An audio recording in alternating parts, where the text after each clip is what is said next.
আপনারা একটা রক্তক্ষয়ী সংঘর্ষ, একজন রাক্ষসের মুখ থেকে এই দেশটাকে ১৪০০ মানুষ জীবন দিয়ে বাঁচিয়ে দিয়ে গিয়েছে। সেখান থেকে ২ বছর দূরত্বেও নাই, ২ বছরেরও কম সময় হয়েছে। সেখানে দাঁড়িয়ে আপনারা যেটা করছেন, আপনারা এখন গুপ্ত সুপ্ত নিয়ে নিজেদের ভেতরে কামড়াকামড়ি করছেন, লুটপাট, তারপরে নিজেদের ভেতরে মারামারি যা আছে, বিএনপির ভেতরে বিএনপির জামাতের সাথে নানান ধরনের দ্বন্দ্ব এখন চলছে।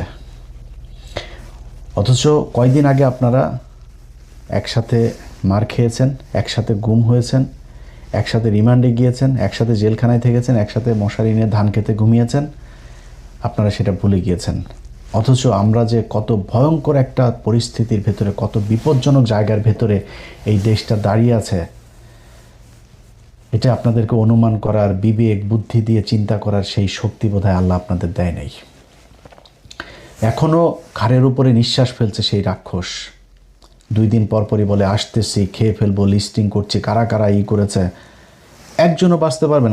আমি আজকে একজনের বিরুদ্ধে, আপনি আর আমার বিরুদ্ধে যে কয়জন আছে, যারা এনসিপি বলেন, জামাত বলেন, বিএনপি বলেন, যারা পুলিশে এখন বিভিন্ন বড় বড় পদে এসে, কেউ কি বেঁচে আসতে পারবে এখান থেকে? যদি আওয়ামী লীগ আবার ইন্ডিয়ার সহায়তা যদি বাংলাদেশে ঢোকে, আপনার মনে হয় একজন বাঁচতে পারবেন? আগে তো নিজের জীবন বাঁচাবেন, এরপরে লুটপাট করেন, গুপ্ত সুপ্ত বালছাল নিয়ে মারামারি করেন, যেটা পরে করেন। আগে দেশের স্বাধীনতাটা, সার্বভৌমত্বটাকে তো আগে ঠিক করে নেবেন, মেরামত করে, যে আমি এখন সিকিউর, এরপরে আপনি কামড়াকামড়ি করেন, খাওয়া দাওয়া করেন। আপনাদের অবস্থা দেখলে মনে হয় অ্যাজ ইফ আপনারা একটা স্বাভাবিক নির্বাচনের মধ্য দিয়ে আসছেন। 5 বছর পর আরেকটা সরকার আসলে কি হবে? কিছুই হবে না। আপনার মাথায় রাখতে হবে, অন্তত যদি কমও হয়, তাও 20 বছর আপনাকে আওয়ামী লীগকে ক্ষমতার বাইরে রাখতে হবে। তার একটা মহাপরিকল্পনা আপনাদের করা উচিত ছিল, সেটা না করে আপনারা করছেন। আজকে যে বিষয়টা আপনাদেরকে বলবো, এটা বললে বুঝতে পারবেন যে কত ভয়ঙ্কর জায়গায়, কত বিপজ্জনক জায়গায় তারেক রহমানের জীবন, আপনাদের জীবন, আমাদের জীবন দাঁড়িয়ে আছে। তাহলে বুঝতে পারবেন। 20 তারিখ, এই 20 এপ্রিল আমি ফেসবুকে একটা পোস্ট করেছিলাম, বিমান বাহিনীর ভেতরে কিছু একটা হচ্ছে, তারপরে সর্বোচ্চ সতর্কতা জারি করা হয়েছে। তো আমি যতটুকু জেনেছিলাম, ওই দিন ভেতরে আমার যতটুকু সোর্স আছে, তারা বলছে ভাই খুব টান টান উত্তেজনা মনে হচ্ছে, এটা মনে হয় খুব উপরের লেভেলের, এরকম 2-1 জন ছাড়া বোধ হয় আর অন্য তেমন কেউ জানে না। আমি এরপরে জানার চেষ্টা করলাম। এর মাঝখানে 23 তারিখে একটা নিউজ দেখলাম। 23 তারিখে নিউজটা করেছেন ভারতীয় একজন সাংবাদিক, তার নাম হচ্ছে চন্দন নন্দী। চন্দন নন্দী 23 তারিখে নিউজে বলেছেন যে Bangladesh air force on high alert after raids net many airman for links with Tehrik-i Taliban Pakistan, TTP. আচ্ছা, এই নিউজের ভেতরে তিনি বিস্তারিত লিখে দিয়েছেন কি হয়েছে ওই রাতে, তারপরে আগে পরে কি ঘটছে, সেনা বিমান বাহিনীর ভেতরে তেহরিকি তালিবানের কি বিশাল বিস্তৃতি ঘটেছে, কতজন সেখানে ট্রেন আপ হয়েছে, কতজনকে, 2 জনকে ধরা হয়েছে, গ্রেপ্তার করা হয়েছে, 10 জনকে আটক করা হয়েছে জিজ্ঞাসাবাদের জন্য, আরও 10 জন পালিয়েছে, সব বিস্তারিত বলে দিচ্ছে। অথচ সে তার এই খবরের ভেতরেই বলছে যে BF headquarters in Dhaka has shied away from even acknowledging the raids and consequent arrest, detention and escapes. মানে ওর খবর, ওর এটার ভিতরে আপনারা নর্থ ওয়েস্টের ওই পোর্টালে গেলে তারপরে দেখতে পারবেন, ওর খবরের ভেতরেই বলছে যে BF হেডকোয়ার্টার্স, মানে বাংলাদেশ এয়ারফোর্সের হেডকোয়ার্টার্স, এই ঘটনা নিয়ে শেড অ্যাওয়ে, তারা অ্যাকনোলেজিংও করছে না অ্যাবাউট কোনটা, অ্যারেস্ট, ডিটেনশন এবং এসকেপ। এই রেড দেওয়ার পরে যা ঘটেছে সেই কনসিকুয়েন্ট তারা প্রকাশ করে নাই, সে নিজে বলছে। অথচ তিনি জেনে গিয়েছেন। তিনি জানলেন কিভাবে? এটা হচ্ছে কোশ্চেন। আচ্ছা, বাংলাদেশের সেনাবাহিনীর, এই সেনাবাহিনীর কোনো কিছু হওয়ার আগেই এই নর্থ ওয়েস্টের কাছে চলে যায়। এই চন্দন নন্দীর কাছে। চন্দন নন্দী মূলত ভারতীয় গোয়েন্দা সংস্থার একটা মুখপাত্রের মতো আচরণ করে, ওইখান থেকে যেসব সূত্রের খবর টবর পায় এগুলোই সে মূলতই করে। তার খবরের একটা বিরাট অংশ জুড়ে বাংলাদেশ সেনাবাহিনীর ভেতরে ওয়াকার পাত দিলেও ওই গন্ধ পায়, এরকম অবস্থা। তো উনি কিভাবে জানলেন? বিএফ এয়ারফোর্স হেডকোয়ার্টার এটা বলেন, সে নিজে বলছে তারা নিজেরাই মুখ খোলে নাই এই কারা কি হয়েছে, এই রেডের পরে কাদেরকে ধরা হয়েছে কি করা, অথচ সে সংখ্যা বলে দিচ্ছে যে 2 জনকে গ্রেপ্তার করা হয়েছে, 9 জন বা 10 জনকে জিজ্ঞাসাবাদের জন্য ধরা হয়েছে, আরও 9-10 জন পালিয়েছে, সেসব বলে দিচ্ছে। কিভাবে জানলো? এবার আসেন, বাংলাদেশের একজন, আমি চন্দন নন্দীর এখানে আরেকবার আসতে হবে, তার আগে বাংলাদেশের একজন সাংবাদিক আছেন জুলকারনাইন সায়ের খান সামি ভাই।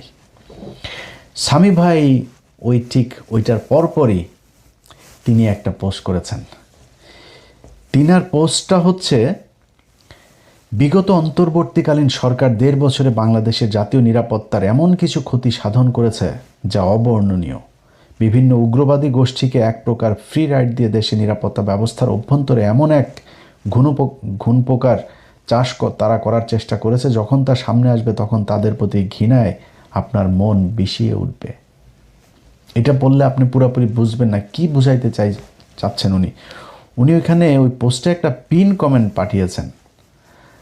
তো আমাকে পোস্টটা যিনি পাঠিয়েছেন, পাঠানোর পরে আমার ভাই কী হয়েছে, এটা কী লিখছে, ঠিকই তো আছে। পরে উনি আমার একটা পোস্টে পিন কমেন্ট করেছে, সেই কমেন্টটা আমার পাঠাইলো। সেখানে লিখেছেন, আপাতত এতটুকুই জানতে পারি যে অনতিবিলম্বে পাকিস্তানের সাথে সরাসরি বিমান চলাচল কিছুদিনের জন্য হলেও স্থগিত করা অতীব জরুরি।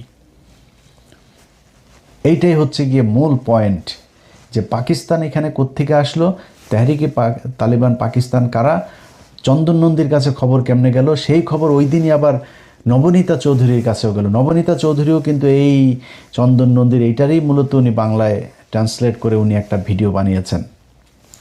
এবার আসেন বুঝি আমরা। বুঝতে হলে আমাকে আবারও সেই চন্দন নন্দীর ওই পোস্টে যাইতে হবে। আচ্ছা, চন্দন নন্দী 2টা নিউজ করেছে, একটা 23 তারিখ আর একটা 26 তারিখে, 2 দিন আগে। আচ্ছা, তিনি একটা কথা বলেছেন যে the information related to the TTP, মানে ওই তেহরিক তালিবান পাকিস্তান, যেটা network among BF personal spread after Pakistani authorities informed Bangladeshi officials.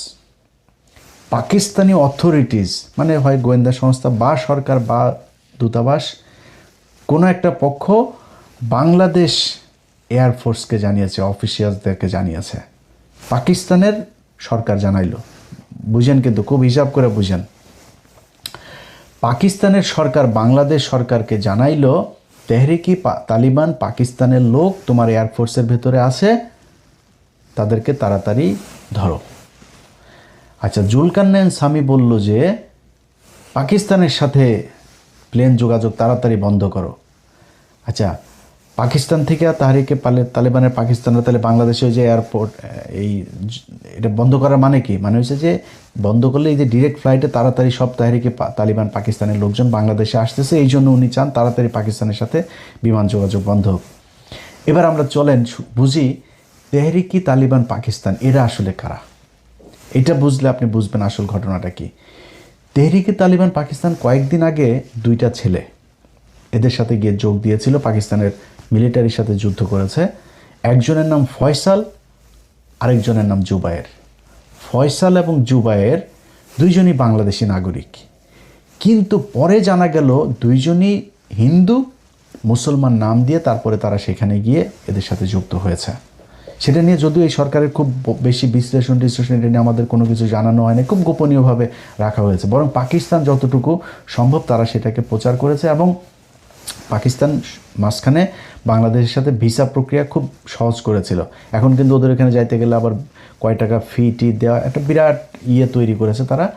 তো আমি কিছু রোগী আপনার থাইল্যান্ড, তারপরে চীন, আমার পরিচিত একজন, তারা এরকম পাঠায়। পাকিস্তানেও কিছু রোগী পাঠানো হয়েছে। পাকিস্তানের ট্রিটমেন্টের ব্যবস্থা কিন্তু খুব ভালো, আপনারা খুবই মানে অল্প খরচে খুব ভালো মানের চিকিৎসা পাইতে পারেন। তো আমি কিছু লোকজনকে পাঠিয়েছিও আমার ওই এজেন্সির মাধ্যমে। তো ওরা আমারে বলল যে ভাই এখন ভিসার ইয়েটা একটু কড়াকড়ি করেছে।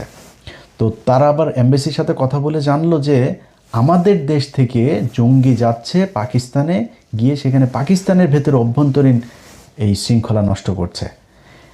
এই তেহরিকি তালিবান পাকিস্তান শ্রীলঙ্কার যে বাসে হামলা হয়েছে সেটার সাথে জড়িত, ক্রিকেট দলের উপরে হামলা হলো না, ওটার সাথে জড়িত।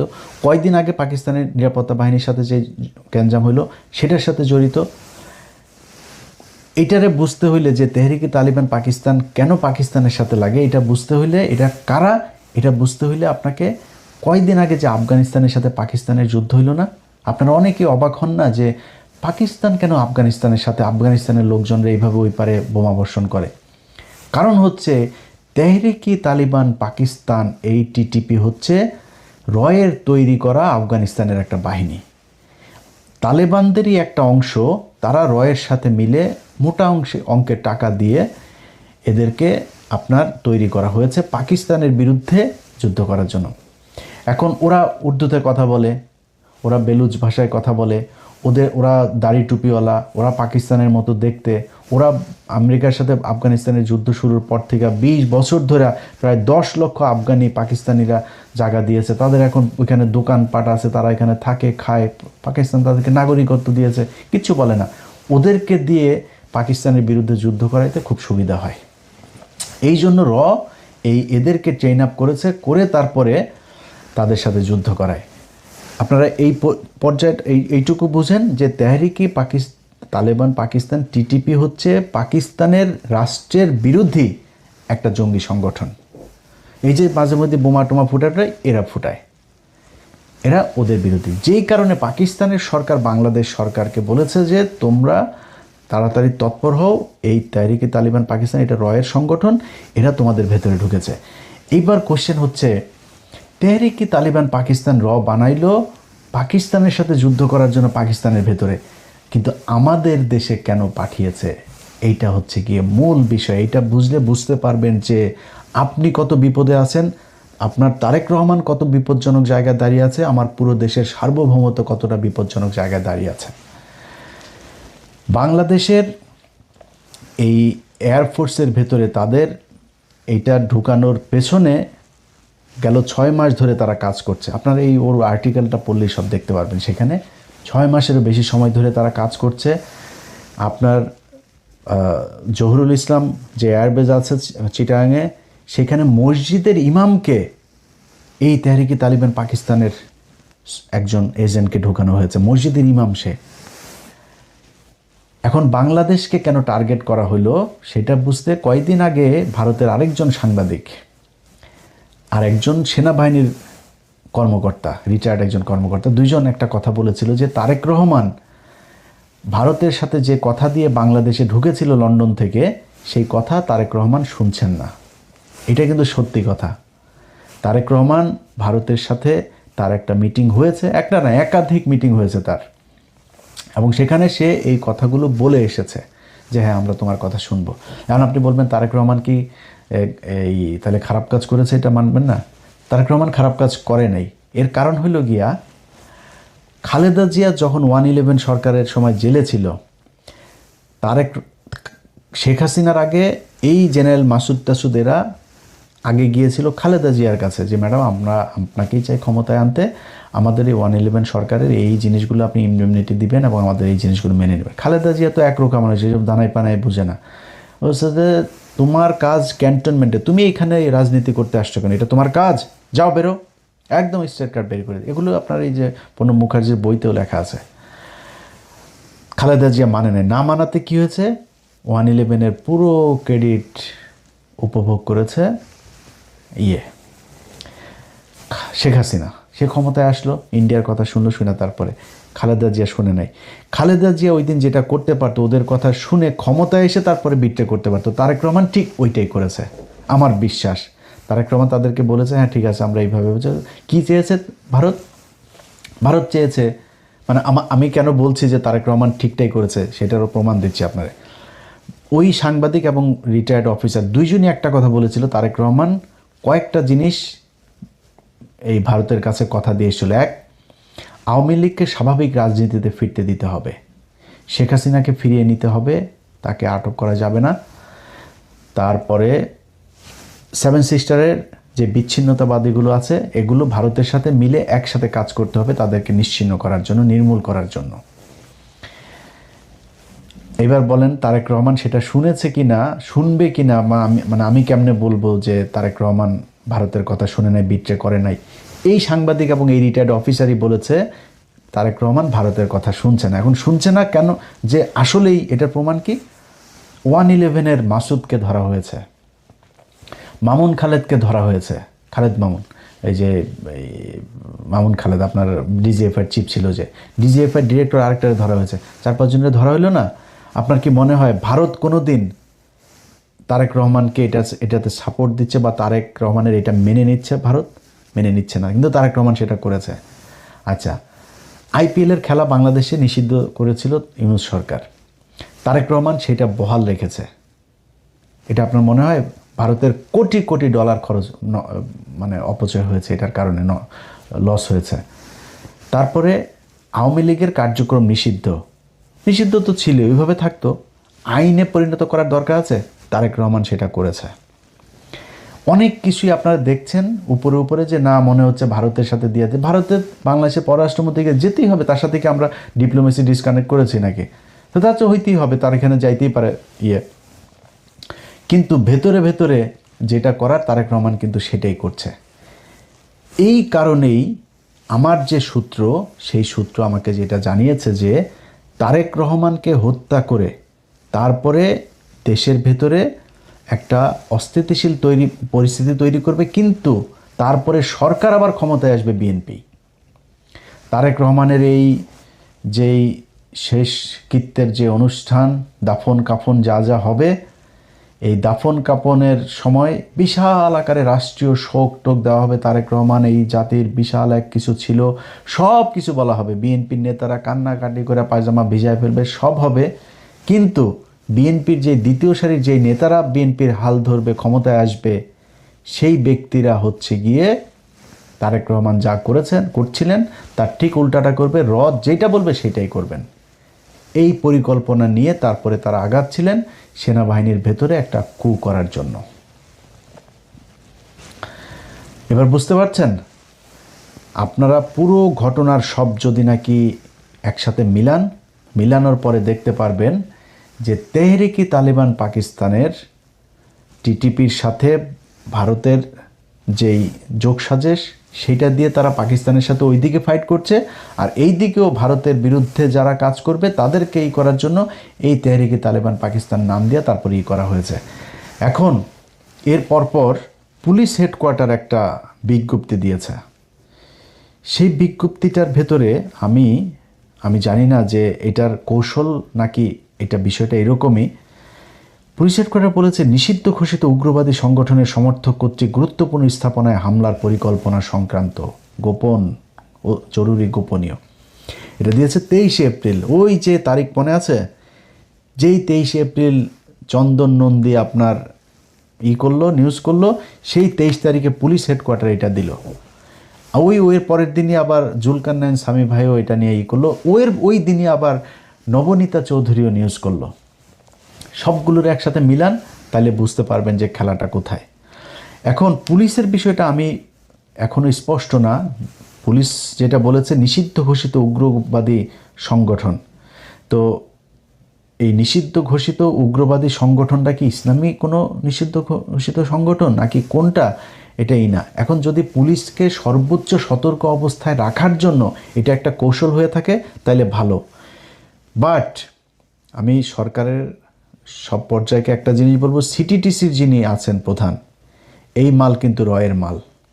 অতএব তার এখানে আবার তার আলোচনাও কয়দিন ধরে হচ্ছে, সে তার বক্তব্যের প্রেক্ষিতে বা তার তথ্যের প্রেক্ষিতে যদি এই জঙ্গি সংগঠন, উগ্রবাদী সংগঠনের হামলার নাশকতার এই আওয়ামী লীগের মতো যদি ছক সাজানোর কথা বলে থাকেন, তাইলে কিন্তু বিপদে বিএনপি আরেকবার পড়বেন।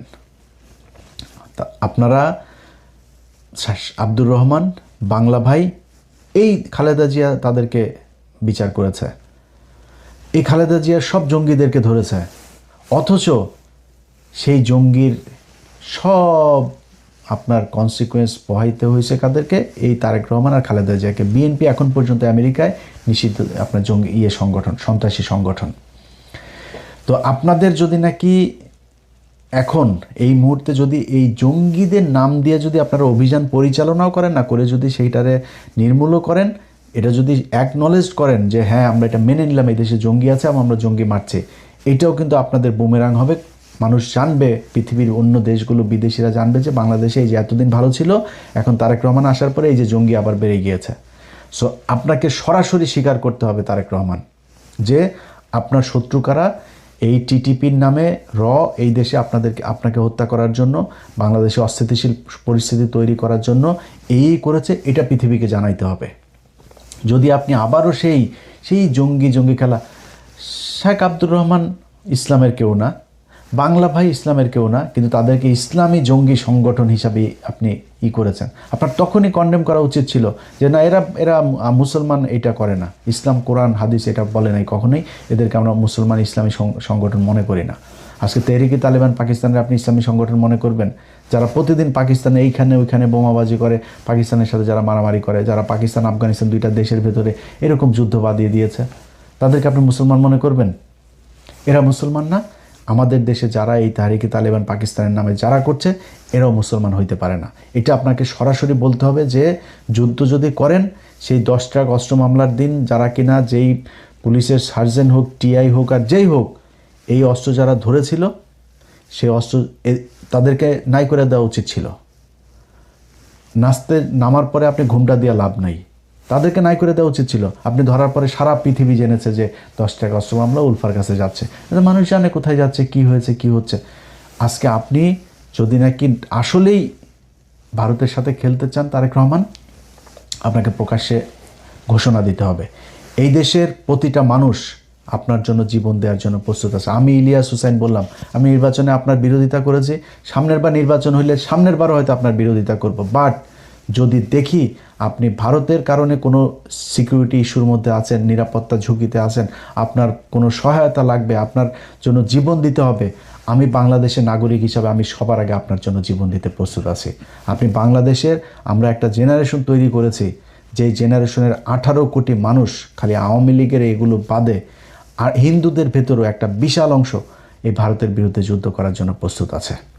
সো আপনাকে ঘোষণা দিতে হবে যুদ্ধটা কি বেঁধেছে, কাদের সাথে যুদ্ধ, এটা আপনাদের বলতে হবে। না হইলে এই যে স্বামী ভাইয়ের মতো এরকম কিছু লোকজন, চন্দন নন্দীর মতো এদের এরকম কিছু লোকজন কি করবে, একটা ঘটনাকে অন্যদিকে, পুরো ঘটনাটা হইল গিয়া পাকিস্তান আমাদেরকে বাঁচাইলো, পাকিস্তান তাদের গোয়েন্দা সংস্থা আমার দেশের সেনাবাহিনীর বালবাহিনীর এরা খবর পায় না, পাকিস্তানি গোয়েন্দা সংস্থা আমাদেরকে জানাইলো, তারেক রহমানের জীবন বাঁচাইলো, সরকার পতন ঠেকাইলো। অথচ আমরা এখন বলছি কি বিমান চলাচল নিষিদ্ধ করতে হবে পাকিস্তানের সাথে। পাকিস্তানকে বাংলাদেশের সব ধরনের সিকিউরিটি, তারেক রহমানের সিকিউরিটি পর্যন্ত পাকিস্তান থেকে নেওয়া উচিত, চীন থেকে নেওয়া উচিত, আমেরিকা থেকে, টার্কি থেকে, যারে দরকার হয়। ভারতকে আপনার মোকাবেলা করার জন্য যেটা দরকার হয় আপনি সেটা করতে হবে। আমার কোনো সমস্যা নেই, আমেরিকার সাথেও কোনো সমস্যা নেই, চীনের সাথে নেই, পাকিস্তানের সাথে নেই, টার্কির সাথে, কারোর সাথে নেই। আমার সমস্যা ভারতের সাথে, এইটা আপনাকে বুঝতে হবে। যদি আপনি সরাসরি এইভাবে না বলেন, এই গোজামিল দিয়া এইভাবে পুলিশের কিছু জাউরাগুলো তো আছে এখনও, সেনাবাহিনীর এই যে ওয়াকার বাহিনী আছে, এই ওয়াকার বাহিনী দিয়া তারপরে মানুষের মাঝে বিভ্রান্তি তৈরি করবে। পৃথিবীর কাছে আপনি যেটাই জানেন আর না জানেন, কিন্তু এই যে লেখালেখি, এই যে চন্দন নন্দীর যেই লেখা, তারপরে মিডিয়াতে যা আসবে, এই যে পুলিশের যে হেডকোয়ার্টার থেকে যেটা দেওয়া হলো, এটা কি প্রতিটা দূতাবাসে যায় নাই? প্রতিটা দূতাবাসে এটার খবর পায় নাই? কি জানলো, মেসেজটা কি গেল তাদের কাছে যে বাংলাদেশে আবারও জঙ্গি মাথা চারা দিচ্ছে? এই বাংলাদেশে গেল 2 বছরে কোনো দিন তো জঙ্গি হামলা হইল না। হাসিনা না থাকলে নাকি এই দেশে জঙ্গি দিয়ে ভরে যাবে, কই জঙ্গির কোনো কিছু তো আমরা দেখলাম না, এখনও তো জঙ্গি নাই। এত মানুষ মারলেন, সেই মানুষগুলোরে যে খামাখা ফাও মারলেন, এই মানুষগুলো তো নিষ্পাপ, নির্দোষ মানুষগুলোকে জঙ্গি বানায় তারপরে করা হইলো।